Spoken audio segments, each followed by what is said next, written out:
Hello, we are talking about cults and what they get right. But first, a preamble. Here is a content warning. We are going to be touching on cults, brainwashing, emotional and sexual abuse. If you don't want to hear about those things, please stop watching the video now. All right, serious time. I do not want this video to be misconstrued as an apology for cults. There are real abuses of power that go on, and vulnerable individuals are getting hurt for real by these kind of practices and these kind of organizations. If you're in this kind of situation, get out.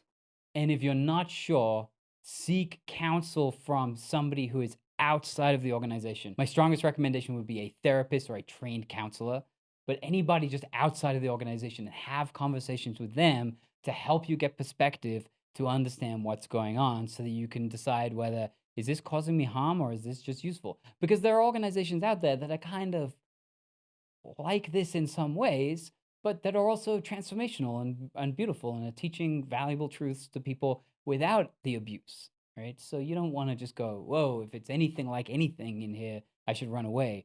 But if it's causing harm, then it's time to run away. So why talk about this at all? It's definitely not a good idea. I'll start by saying that. It's definitely not a good idea. Um, if I do this right, everybody's gonna be mad at me. The cults people will be mad at me because I'm gonna be criticizing cults a lot, and the anti-cult people are gonna be mad at me because I'm also gonna be saying, there are some things that cults get right. So fingers crossed that everybody's mad at me, but also hopefully not too much. So why talk about this at all? So here's the thing, like cults are kind of in the news a lot at the moment. People are really excited about these ideas. They're really kind of turned on and titillated by it while also uh, pretending that they're just morally outraged. But there's definitely some kind of like, "Ooh, this is fun." And there was just this big Nexium just had a bunch of documentaries. One Taste is having a bunch of documentaries right now. And it's just a thing that's like a hot topic at this moment. It gets the clicks, it gets the likes. People are interested in talking about it. And what I notice when people talk about these things is there's a lot of people talking about it from a place of kind of moral superiority and like this is obviously crazy and terrible what's happening in these cults, and these poor saps that got sucked in, and it's either just like these idiots that got sucked in, or it's like, oh, these poor vulnerable weak-minded people that got sucked in that we should pity and feel superior to. And it's not quite as overt as these fucking idiots, but it's somewhere along there, right? Either way, there's a kind of moral and intellectual superiority that often goes along with this conversation. And what I notice is missing is any acknowledgement of good reasons why people would be interested in this stuff, why people would get involved in these kinds of organizations that are dangerous and abusive. What's most true is that there is a mix of truth and lies, that these organizations are not wholly bad. Yes, they might be bad in some, but they are not wholly bad. Mixed with the lies, there's truth. And the more you're able to recognize and acknowledge that truth, the easier it is to speak with people who are involved in those organizations in a way that's not alienating, that's not creating more disconnection. Right? If you walk up to someone and say, "Wow, you're just a sucker for being involved in this thing, and you must be like really weak-minded or have deep emotional problems. Um, Sucks to be you, and you should definitely get out." That person sat in that role who is part of some organization is just going to be like, you don't get it. Like, you don't get it. Like, you don't understand. Whereas if you're able to go, oh, here are all of the really good things that you're getting from this, and I get it. And those things seem really great. And have you noticed how there are also these negative things? It's just a much more productive conversation, right? You're including the good. In rationality circles, this is called steel manning. So you're steel manning the cultist position. We also don't want to lose the baby with the bathwater, either as individuals or as a culture, right? If there are truths in there, which I am saying there are, and I'm going to talk about what they are very soon, but if there are truths in there, we want to extract those truths from those more abusive environments and we want to be able to use them in our own lives. So a lot of what this video is going to be about is what the truths are that cults get right, and how we can use them, how we can kind of extract them from those toxic environments and use them in a more healthy life. So what's a cult, and what do I mean in this video when I say cult? So they share some things in common, like they typically have a charismatic leader. They have a kind of unorthodox body of knowledge that they're drawing from. There's a sense of that there is a special mission, and that they may or may not be chosen people, but there's definitely something that we're up to here, which is really important and significant, and perhaps the most significant thing that anybody is doing.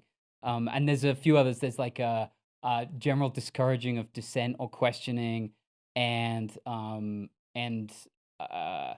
unusual practices that create altered states, and often like incredible intimacy within the group. So there's a bunch of characteristics. You can Google cult characteristics. So the broad headline of this whole conversation is cults use real and valuable truths to seduce people. The truths are real, and so we get sucked in. We're like, oh wow, like these people are saying something that I resonates for me, and other people aren't saying, and this is the only people who are making this kind of sense. So I should get involved with them. Like I want to know more about what they're teaching. Like there's real value in that. There's actual valuable truths that they're talking about that most of culture isn't talking about. Now, when I say them, I'm going to say these truths to you, and hopefully they're going to be interesting and useful to you. That's the goal of this video. But they might not be like, oh my God, like so seductive or like profound. For some of them, you might be like, yeah, this makes sense. This is kind of like, I get it. Like, I have no arguments with this, hopefully.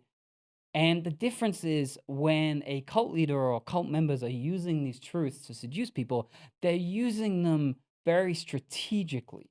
They're putting a whole bunch of extra charge, mystery, and seduction into them, and a kind of field of exclusivity around them. Like, we know these things, we're doing these things, nobody else does. And the only way to really get them is to come all the way in. And you have to come all the way in. You have to commit and come all the way in. And then you can have the transformation from these truths, which otherwise you'll be out in the cold. So there's a seductive, like extra field of mystery and exclusivity that I'm not going to create when I'm saying this video. And so you hopefully will not feel seduced by me in this video. You'll just be like, oh yeah, that makes sense. That being said, here are 10 things that cults get right.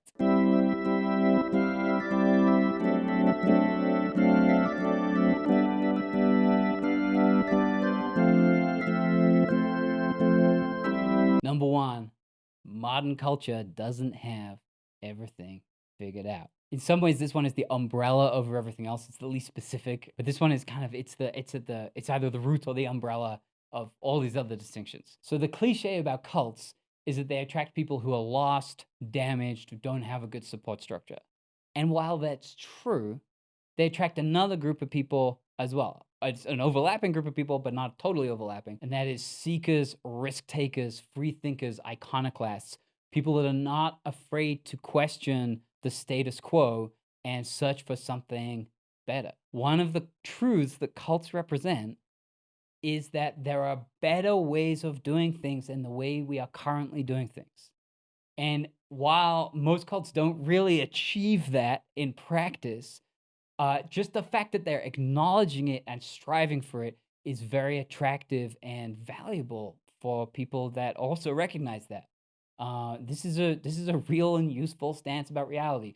As an example, democracy was created by people who looked around and said, there are better ways of doing things than the way we're currently doing it, and they created democracy.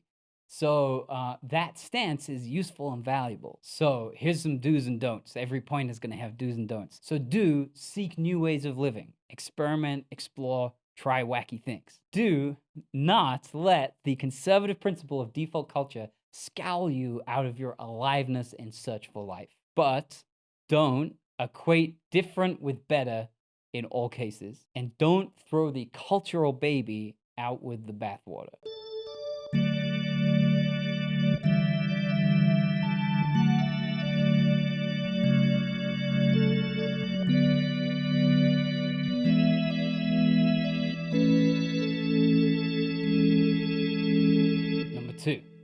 People are starving for quality attention.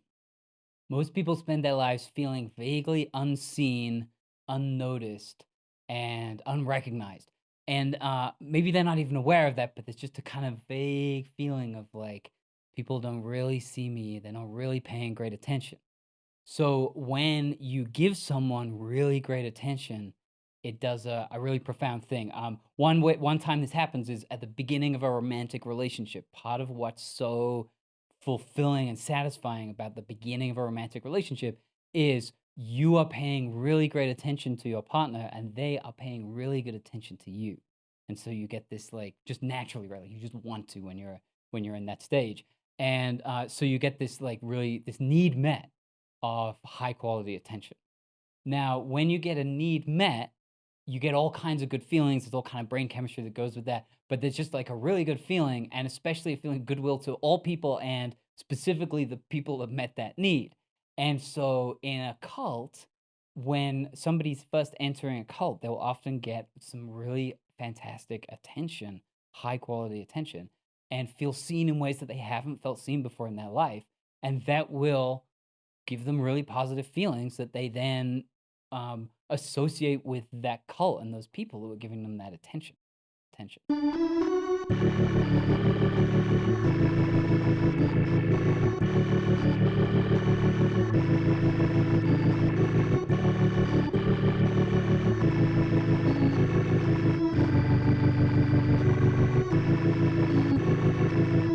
Number three, surrendering to something larger than yourself is liberating.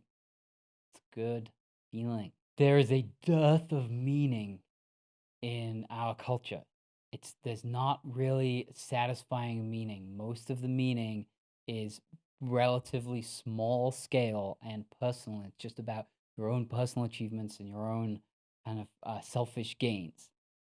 And there is something really powerful and deeply liberating about finding something larger than yourself that you can surrender to.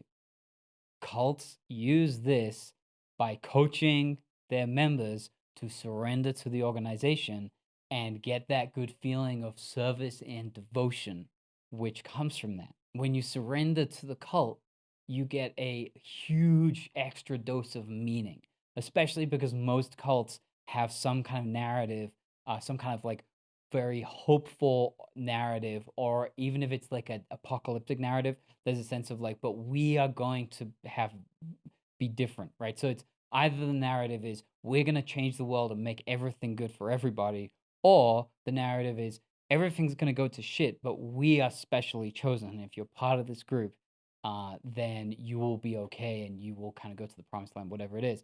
And so that huge dose of meaning is intoxicating. But you can get it by surrendering to other things.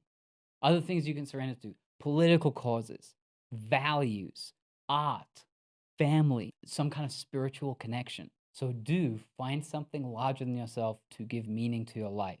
But don't surrender your autonomy to a person or a group of people. Whatever the larger thing is, it should be something that you can connect with directly and does not have to be mediated by anybody else.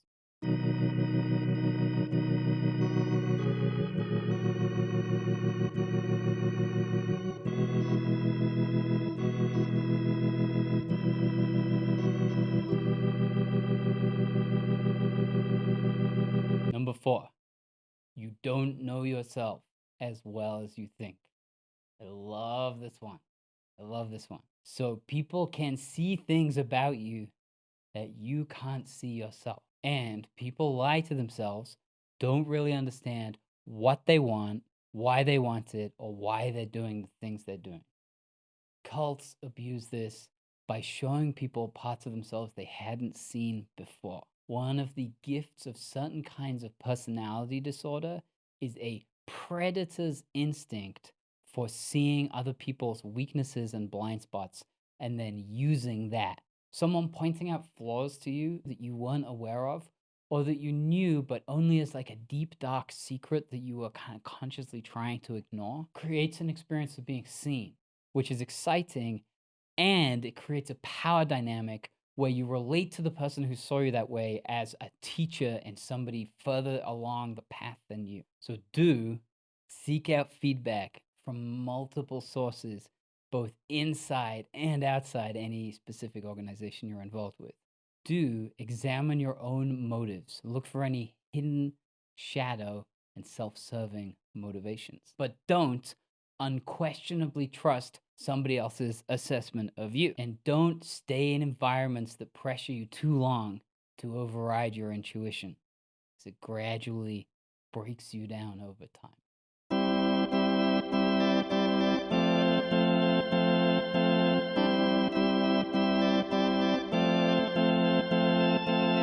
Number 5, if you want something, you should take responsibility for getting it. So this is a powerful one that people come to a lot of times in the self-development world. There's many ways of saying it. There's many different versions of this truth. But at the heart of it is that complaining and feeling victimized by the circumstances of your life is not a productive way to achieve the things that you want. And there's truth at the core of that. It's very, very partial. It's easy to take that as so anytime that somebody is a victim of something, they're just not manifesting well enough. And that's not true. That's not what I'm talking about. But it is true that if you want something, the best way of getting it is by taking increasing amounts of responsibility for having it until you get it. When presented with unmet desires or challenges, you can wallow in complaints about how unfair life is and list the reasons why you can't have what you want. Or you can ask yourself, what steps can I take to move towards this thing? And that second stance is, in general, much, much more useful. But there are ways to abuse this. Here's a way that this is abused. Someone, especially someone that's in kind of a teaching or mentor role in relationship with you, does something harmful to you and then coaches you to not be a victim about it and to take responsibility, and that if you were showing up better, this bad thing wouldn't be happening to you. Or maybe they coach you about how you are bringing this complaint rather than addressing the complaint. So you come to them like, hey, when you said that, it really hurt and it disoriented me, and I'm not sure what's going on now. And their response is, wow, look at how you're being right now. Like, they redirect and they put the attention on how you're being rather than the content of the complaint or the feedback. Sometimes people are victims of real abuse, and just telling them to stop complaining and have a better attitude about it is not very helpful, especially by a couple orders of magnitude if it's the abuser who is saying those things. So do live creatively. Do be at cause in the things you care about. And don't tolerate abuse under the justification, I don't want to have victim mentality.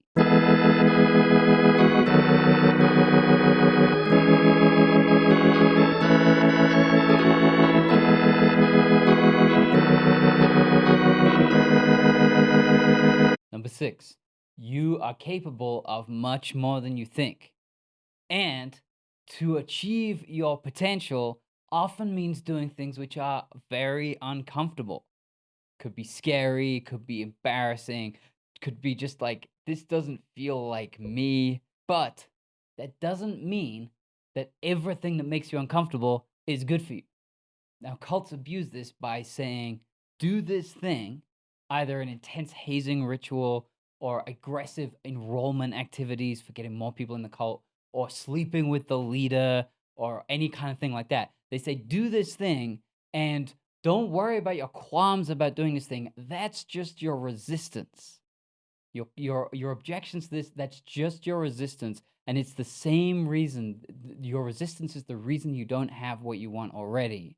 So grow past your resistance, and you'll be a better person for it. You'll be more the kind of person that you want to be.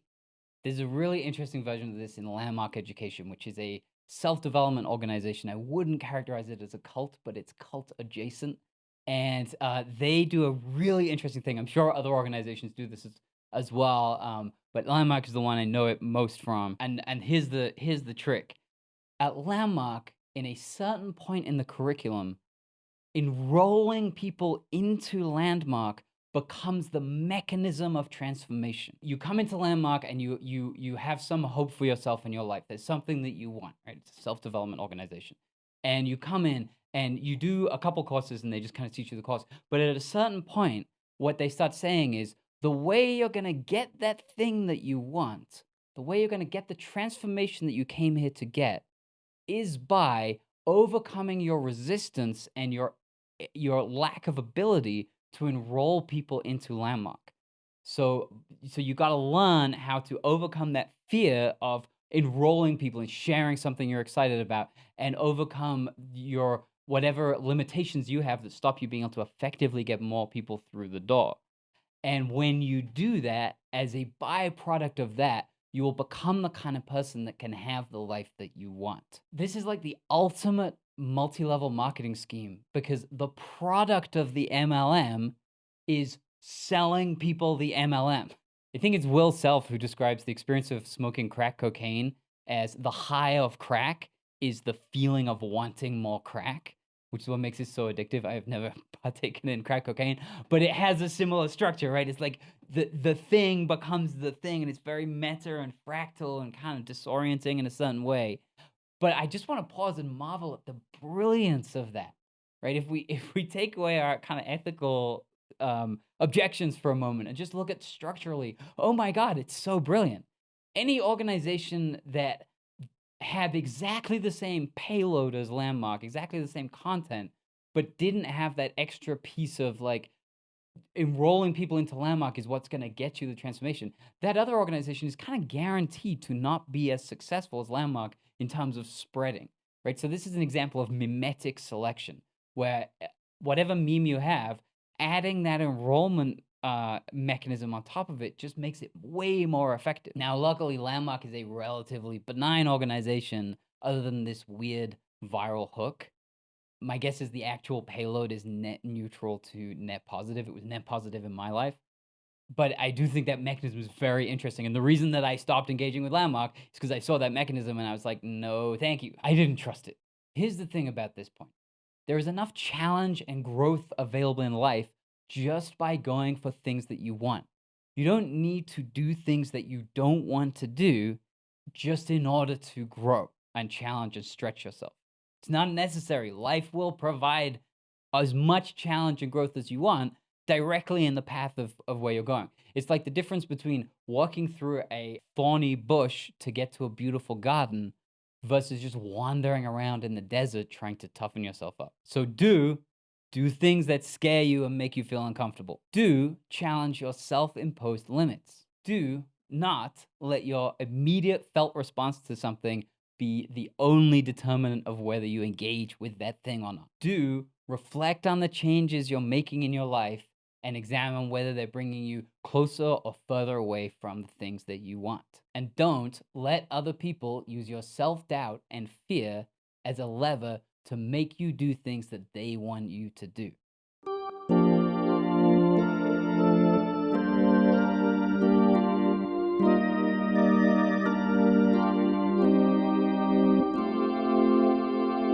Number 7, change is hard and there can be resistance from many quarters. So this is true. When you go to make a big change in your life, you may very well encounter resistance in yourself and in people that are close to you. It can be very confronting to have someone close to you suddenly make big changes. In part, it confronts you with the ways that you are not changing, that you don't already have the things that you want, and also fears of abandonment and fears of being left behind, all kinds of things. So it's confronting for the people around you when you change. Cults abuse this by saying, don't listen to your friends and family and don't listen to your own instincts. All of that is just resistance stopping you from getting what you want. It's their ego and yours preventing you from reaching your higher potential. The truth is, the way through is not always easy. Things often do feel worse before they feel better. We've often buried a bad feeling and layered up something distracting or superficial on top of it. And to get to the truth of who we are and the depth of our power, we have to take off that layer and go through the bad feeling that we'd been avoiding. We have to feel it, and it feels bad, but it feels a particular kind of bad. it feels bad of feeling something that we kind of always knew was already there versus a bad of like something being damaged or something important being overlooked or overridden. And that second kind of bad is more the kind of feeling you get when you are doing something which is out of integrity. Maybe it compacts on you, it weighs you down, it has you feeling less connected with yourself and less alive. Whereas the first kind of bad feeling will have you actually feeling more connected with yourself and more alive in the long run. This is not easy to tell apart. Those two things, it's very subjective and it's very easy to trick yourself into thinking it's one and not the other in either direction. And meanwhile, your friends and family might be saying, hey, this isn't good. Like, you shouldn't be doing this thing that you're doing. Maybe partly because it's not good and it's harming you, and or partly because they're confronted by you growing. I've had both in my life. I've been in situations where I was doing something and people close to me were saying, "Hey, I don't think this is a good thing," and they were right, and I was kind of like, "I don't need to listen to them. They don't know me," but they ended up being right. And I've had the experience of people being close to me saying, "Hey, I don't think what you're doing is a good thing," and it was actually a really good thing. And they were just confronted by me growing in ways that they were not, or what for whatever reason. Both can happen. It's very difficult to tell apart. One thing to do is have conversations with these concerned people. Don't shut them out. And there's a lot to having these conversations, but essentially, you want to make sure that you understand their concern so well that you can say, I get why you feel that way, and I can imagine being in your shoes, feeling the same way. And you want to be able to describe it to them in a way where you can say, do I understand your concern fully? And they can say yes.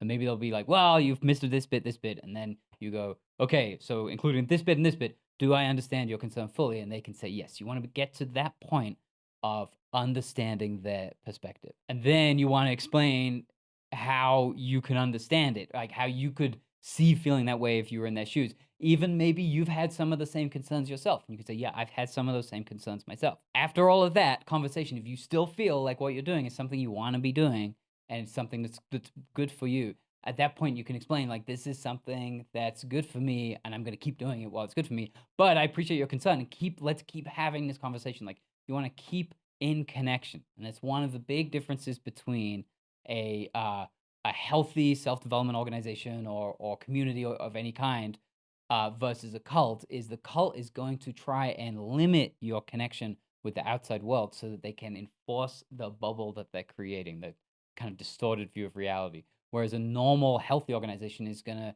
have no objection to you talking to anybody about anything. Like, that's a normal thing.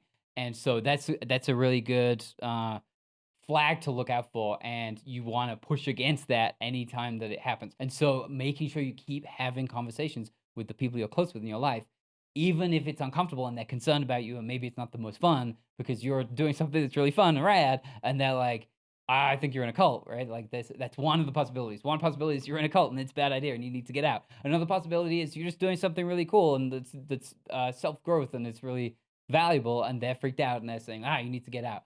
Either way, those conversations are uncomfortable, but you want to keep having them so you keep perspective. This is related to the one earlier on when I talked about having multiple sources of feedback. So follow your own path. Seek things that excite, inspire, and move you, even if people around you are nervous about them. And don't dismiss all concerns as resistance. Stay in conversation with people in your life.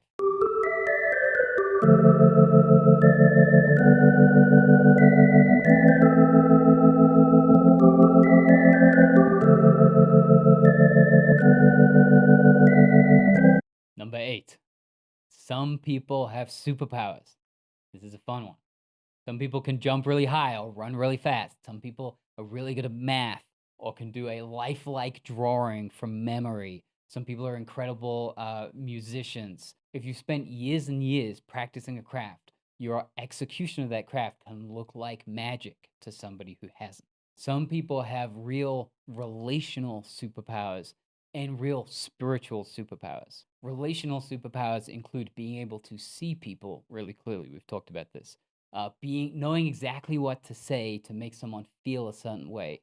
Just in general, being exceptionally charismatic. Those are all relational superpowers. Spiritual superpowers include great peace, joy, and equanimity, regardless of external circumstances, healing abilities, and connection with expansive spiritual states. So, this is a truth. Those things are real. But here's the thing you have to pay attention to: those abilities are not particularly correlated with ethical development. There are some relational and spiritual superpowers that are more correlated with our ethical development, like empathy and compassion, things like that. But they're not all correlated with ethical development. So, what this means is it's possible for someone to see you really clearly, to be able to say things to you in a way that touches you in a way that you've never been touched before, to be able to demonstrate beautiful states, beautiful equanimity, and a kind of peaceful relationship with life or joyful relationship with life, and also be a bad person and not have your interest in heart. Someone can be doing all of those things at the same time. I think this is something which is really confusing. It's really common when you're interacting with a cult leader or in a cult kind of situation where you can feel deeply seen and understood and healed, and yet this person also is doing things which are really harmful and painful and dangerous. And holding both those things in your head at the same time, it's difficult. We don't have a good model of that, right? Like our model is like saints and heroic people that we look up to. And it's like, well, if somebody is good at something, we kind of generalize that to mean that they're good in general. But we really want to be precise about this and say, like, this person could be incredibly charismatic. They could be able to produce profound transformation in people just by having conversations with them or even just by laying hands on them. Doesn't mean they're a good person. Doesn't mean that they have your best interest at heart. And in fact, there are certain kinds of personality disorders which lend themselves to people having those kind of superpowers and very particularly not having your best interest at heart, being very self serving, even while they seem to be very loving and compassionate. And so you're just going to have to pay close attention and try and tease these things apart. Because, of course, there are people that have those kind of superpowers and are good people that have your best interest at heart. Those people exist as well. I think there's probably more of them like that. And so you have to just get really good at noticing the difference. One way you can notice the difference is go away from the person, connect with yourself, however you know how to do it, and then check, is this overall a positive experience in my life? Is this interaction, is this relationship overall giving me more than it's taking? And you can't do that while you're in connection because you can be hypnotized in all kinds of ways. So you have to go and connect with yourself and find it in yourself. So do work to develop your own spiritual and relational capacities. Do seek out people who have very well developed relational spiritual capacities to learn from. But don't equate development in these areas with moral goodness or good intentions. Maintain separate filters for those two things.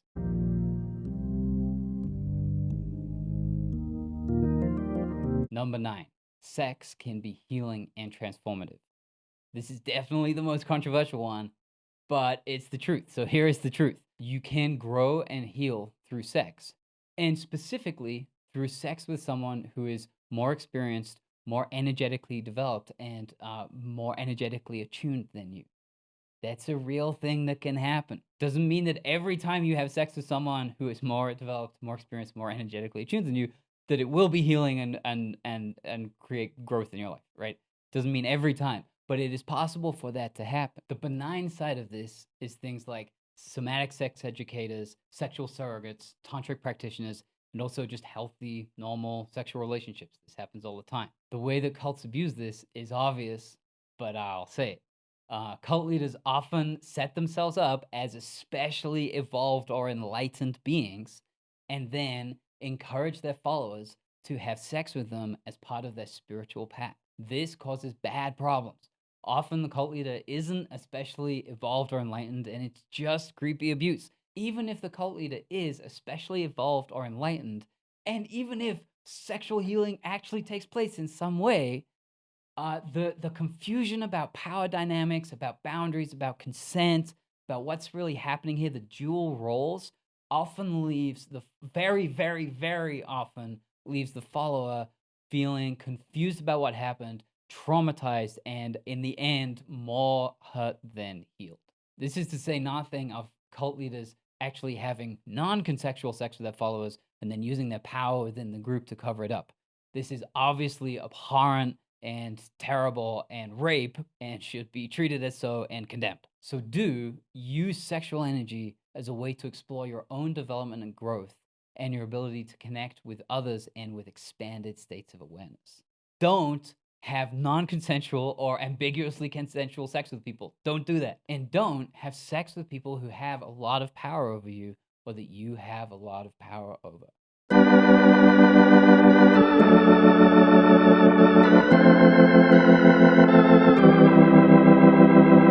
Number 10, this is the last one. People need community. 150-ish years ago, the Industrial Revolution began. Factories were created that leveraged machines to produce more wealth than had ever been created before. People were needed to work those factories, and so they were offered a small piece of that extra wealth in order to relocate from the country to cities so that they could work in those factories. The communal living of spacious, nature-saturated villages was replaced by the quasi-communal living of cramped, dirty cities. What works in the country does not work in the city, so people ended up needing their own houses and their own private enclosed spaces to deal with the density. Suddenly, rather than a network of families living together as a community, each family was its own atomic unit, separate from all of the others. We have lived in communities for longer than we've been human. The whole length of our time as human beings has been lived in communities right up until about the last 150 years. And we can feel the loss. The normal daily routine of most people does not provide the connection that we need. We're all starving for connection, for touch, for community, for a sense of being known over a long period of time. Cults provide this. There is an abundance of connection and belonging. Finally, we have found our tribe. We're around people who see and track us. We feel known. There's a solidarity to that which is deeply nourishing. It meets a need for us which is so deep and so absent for most of us, we don't even know that we want it. I think of everything that I've said today. This is the thing that makes it so hard to leave a cult, is this sense of belonging, of community, of kinship, of togetherness. This one is hard to figure out what the do's and don'ts are because I don't think our culture has a good answer for this. The default in our culture is to be so averse to connection, to intimacy, to messiness, to being out of control, to being dependent on other people that that we don't often create real community. So here are the don'ts. Don't harm yourself to be in community. Don't be afraid to leave a community that's causing harm, even if it was helpful to you in the past. Do seek out community. Find more ways to be with people more of the time. This is especially important right now. It's especially difficult right now, but you have to do it. And I don't mean this ersatz hollow connection of social media and text messages, but real synchronous human connection where you can feel each other breathing, where you can watch someone change and move through time like a flower turning its face to the sun or like the ocean moving in and out of the shore. We are phenomena of nature just like those things and just as beautiful and just as rewarding to pay attention to. And find ways to be with the same people over and over again till you grow beyond being friends, beyond being neighbors, and into a community where you help each other over time. You're with each other in the difficult times and in the good times. Don't make it need to be sexy or exciting all of the time or like some kind of ecstatic state experience. Often it's like eating your vegetables, but it leaves you feeling really healthy and good in the long run. I do not have this one figured out. There's probably a bunch of them I don't have figured out, but I definitely don't have this one figured out. I long for this experience more in my life, and it's something I'm working with all the time. Okay, those are 10 things that cults get right, sorta, kinda, but also get horribly wrong. Remember, if you're in a situation that sounds like any of the stuff that I've been talking about today, find someone outside of the situation to talk to. Get professional help, especially a therapist or a counselor is a really good person to talk to about this stuff. in addition to your friends and family who you should stay in connection with. They can help you figure out if you're in a harmful situation, and if so, figure out how to leave. There are a couple of cult recovery organizations. There's some books. There's the cultresearch.org. There's the Cult Education Institute. I'll put some links in the description below so you can look at those. If you just Google cult recovery, there's a bunch of resources. There's a lot out there, more and more, and consume that stuff. Read books about it. Educate yourself. If you're in an organization that's not a cult, they're not going to be worried about you researching this stuff. If they're worried about you researching this stuff, that's a big red flag. So research it. If you've enjoyed this video or found it helpful, please hit like. I'm going to be making more videos about self-development, about power dynamics, about separating out the baby from the bathwater of various different things to find what is the useful truth embedded in something which is otherwise kind of complicated or gnarly. There's going to be more of that coming soon. So hit subscribe to make sure that you don't miss out on any of that. And let me know what you think in the comments. If you have questions, I love questions. If there's an important truth that I missed, I would love to hear that. And just whatever your thoughts are, let me know. I hope this has been helpful. These are real and important truths. Please don't use them to manipulate and seduce people into doing things against their best interests, but instead use them to make your world and the world of the people around you better, more whole, and more beautiful. Okay, thanks for watching. Be well.